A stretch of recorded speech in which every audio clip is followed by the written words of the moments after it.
संतोष देशमुख हत्या प्रकरणातील 3 फरार आरोपींची हत्या करण्यात आली असल्याची माहिती अंजली दमानिया यांनी दिलेली आहे। आणि ही हत्या धनंजय मुंडे, वाल्मिक कराड यांनी घडवून आणल्याचा आरोप अंजली दमानिया यांनी केलेला आहे। पुढील तपासात आपली नावं समोर येऊ नयेत यासाठी ह्या हत्या घडवून आल्या असल्याची माहिती अंजली दमानिया यांनी सांगितलं आहे।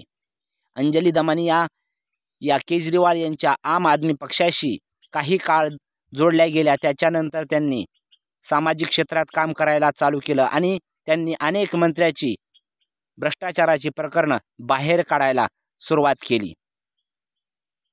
काल रात्री 11:30 ते 11:45 वाजता आपल्याला एक अज्ञात फोन आला आणि त्यामध्ये असं सांगण्यात आलं की या 7 आरोपी जे संतोष देशमुख यांच्या हत्ये प्रकरणातील होते त्यातील 4 जणांना अटक करण्यात आलेली होते आणि त्यातील 3 फरार आरोपींची हत्या करण्यात आल्याचं त्यांनी ज्या ठिकाणी हत्या झाली ती जागेचं नाव सुद्धा मला सांगितलेलं आहे। आणि हे फार भयान चित्र जे आहे ते बीडमध्ये सध्या उभा राहिलेलं आहे असं अंजली दमानिया यांनी सांगितलं आहे।